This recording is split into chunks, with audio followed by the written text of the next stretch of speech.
Hey everybody, I'm Lee. I own a company called Hey Mr. DJ. We're a Los Angeles-based DJ and entertainment company, and we service weddings, corporate events, fundraisers, and pretty much any type of event where you need the fun. All right, first question.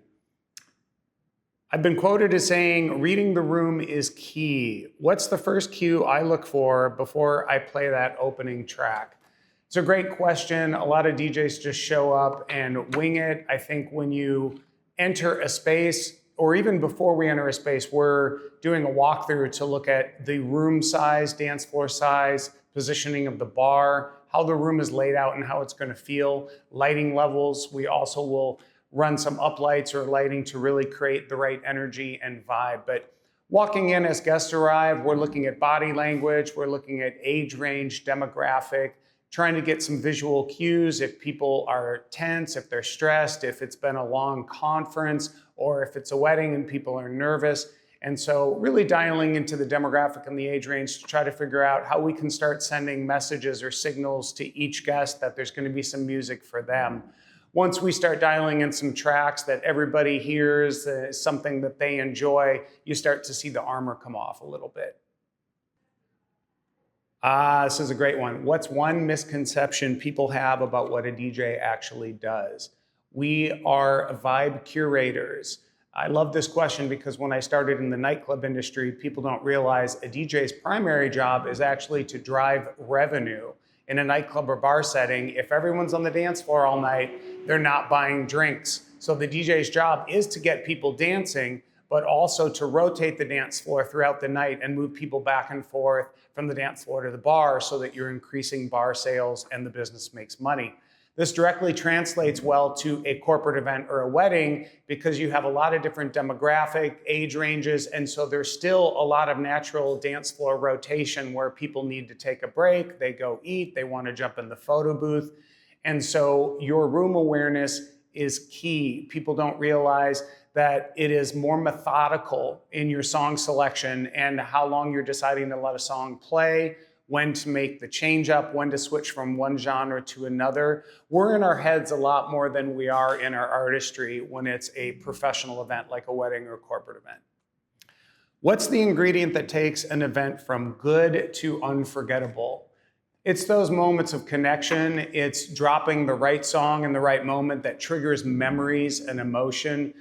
For me, music is about triggering emotions. That's why there's not that many songs that are new that hit like a classic song from the 70s, the 80s, the 90s, the 2000s, or even the 2010s. So what takes an average event is that vibe and energy curation, knowing when to nudge people, knowing when to rise the energy up, knowing when people need a break, and just having a natural organic flow is what really makes an event feel like it just happened, it unfolded, and everything was perfect. So it always, again, comes down to room awareness and vibe curation and knowing how far you can push that dance floor to really keep that energy through the roof. How do you keep the energy from peaking too soon and crashing too late? This is a great question. I do feel like a lot of new DJs, influencer DJs, DJs that haven't cut their teeth in clubs or down in the trenches that went right from their bedroom to doing a large event, don't understand discipline, the patience that's required to constantly be reading and monitoring the room energy and taking a room from empty and slowly building to a peak. There's also energy curves in your set, in your BPM curve, your BPM, your beats per minute, your tempo, how fast a song is. And typically you want to build long sweeping energy curves starting with low tempo, mixing up, peaking at the max, the energy is the highest, and then dropping and resetting. So I think it always, again, comes down to room awareness and most importantly, discipline. There's nothing worse than when a room feels too abrasive or too intense because the DJ isn't in connection with the room and the vibe that's required, and they're pushing their own agenda, playing music that's just way too fast, way too loud, or way too high in energy. So again, it always comes down to not peaking too soon, also having the discipline to not burn all your hits. It's kind of like poker, always having an ace in your back pocket. So you're always making sure that you're playing songs that are engaging, but you always have an exit strategy. If the vibe that you're in is starting to fail and you're losing people, you always know where you're going to go next to recapture their interest and their excitement. You've been DJing, I've been DJing for over 20 years. How do I keep the energy fresh without falling into cliches?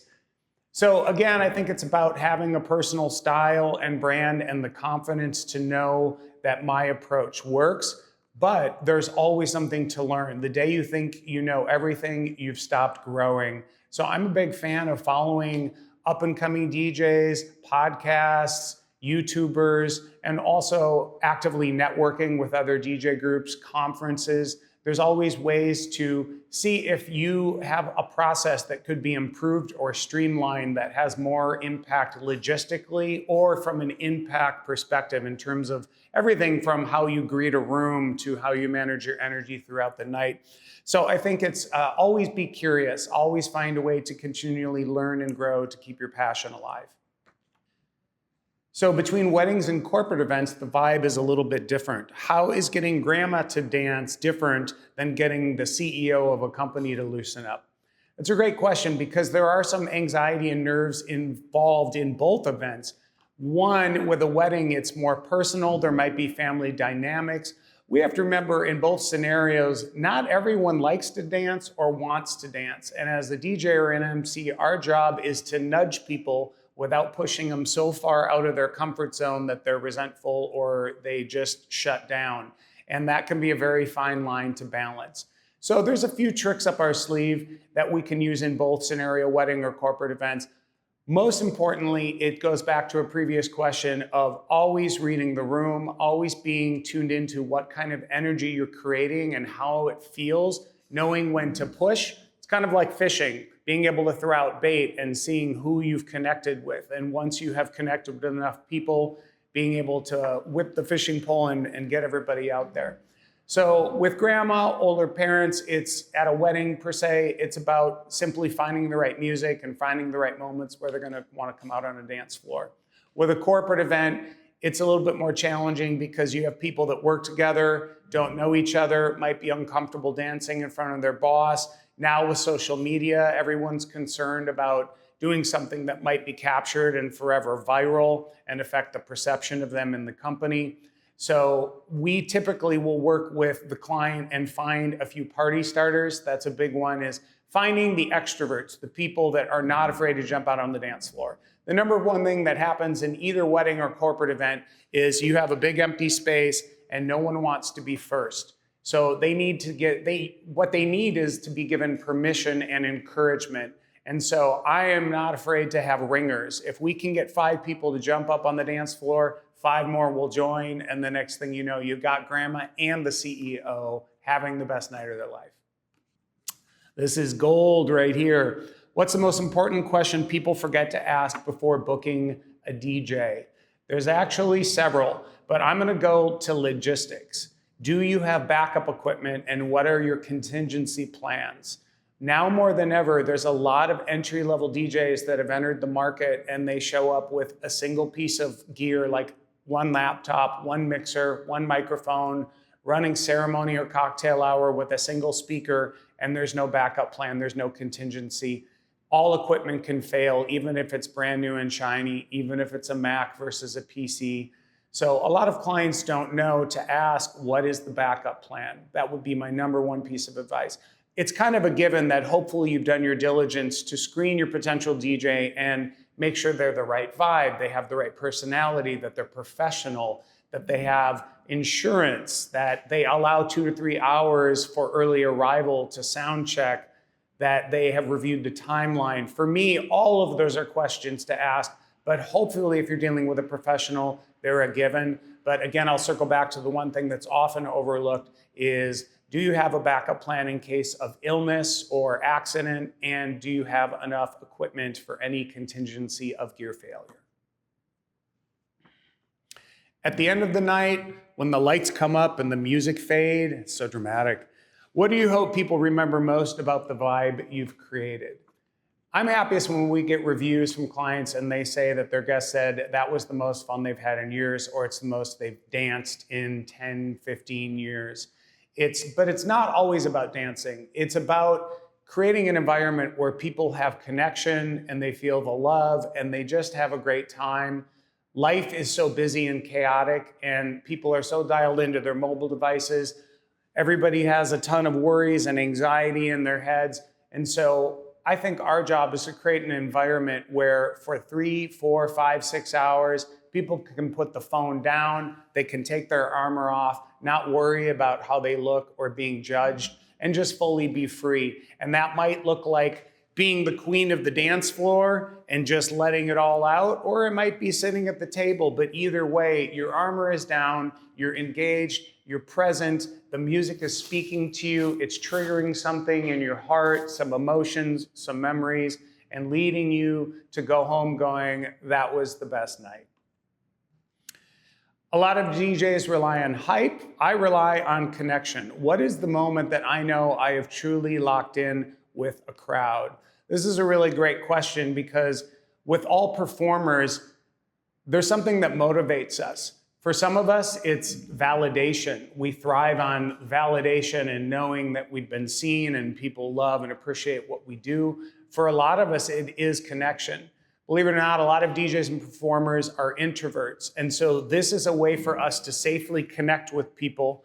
Before I did men's work and had a great therapist, I was an avoidant attachment style and highly introverted. And so those moments on stage when I'm able to connect with the room but still feel in a safe space, that's what led me to the profession of DJing in the first place.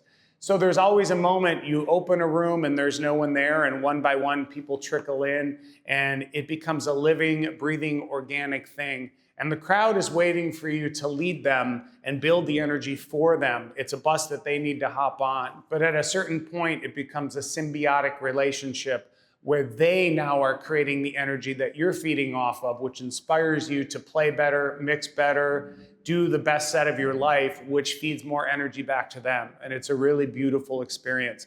So I love this question, because for every DJ or performer, there is an exact moment. You never know when it's going to happen. You can feel it building. But there's a moment that just clicks, and you know, I've got them. And they trust me. And that is the most beautiful feeling. That's what motivates a lot of us to keep playing. If the dance floor could talk, what would it say about you? It would say, DJ Lee is awesome. We always have so much fun when he's here, and we are always busy when he's playing music. This is a great question. This speaks to room awareness, being flexible, having the ability to read a room and adjust accordingly. Ever shown up ready to play one vibe and end up taking the night somewhere totally different? Actually, a lot. We never completely pre-produce sets. That's more of a festival thing. Festival DJs and DJs that are more artists and producers typically pre-produce their sets. But in the world of social events, weddings, birthday parties, corporate events, fundraisers, the badge of an exceptional DJ is the ability to walk in, quickly assess a room, and know what's appropriate. And that can change minute to minute throughout the night. So every 3 minutes, you're reassessing the energy level, the dance floor, and what's required, and making your best estimation about where to take people next. So often you'll walk in and you might look at a room and go, they're not going to dance, and I don't want to scare them away. And if you play too aggressively, everyone ends up on the patio or in the foyer. So you might hang back and play very conservatively. But at a certain point, you notice a few people and their body language is signaling that if I can get those 5 people to go, the room is going to go. So you take a chance, and the next thing you know, you have a massive dance party. We've had events where people said they're very conservative, no one's going to dance, and we ended up going 2 hours overtime. And we've had events, conversely, we've had events where clients said, it's the funnest group you'll ever have. These people are nuts. They're going to want to dance all night. And we had very little dancing, because you can never predict the physical, mental, or an emotional state that humans are in when they walk into a space. Maybe they traveled and they're jet lagged. They had a long day. There's a lot of stress going on. So it always comes down to being highly adaptive and being ready for anything. Every DJ has a story where they go off script. What's an off script moment you'll never forget? I actually have quite a few. I always look for an opportunity to inject a little bit of musical improv or create a moment that truly feels spontaneous. At a wedding, this can often happen during toasts. Let's say the maid of honor or the best man is speaking, telling a story about the couple, and they reference a song or a movie. I will quickly scroll through and drop that in, and everyone knows it's an unscripted moment, and the energy in the room just lifts significantly. That can also happen for corporate events, even during a keynote speech. If they reference something, being able to punch in, you can really enhance the moment. We do a lot of work for corporate events where we do live VOG, live announcements, and live walk-up music, and that creates an opportunity to build these moments. So I wouldn't say there's one absolute unscripted moment, but as someone who's a fan of improv, it does come down to discipline. You don't want to always try to force it or make it about me, because that can be a little obnoxious or overbearing. So it's having the discipline, but having the instincts to know when there's an opportunity to create that funny or that uplifting or that inspirational moment. And that's something also we really thrive on as performers. Done.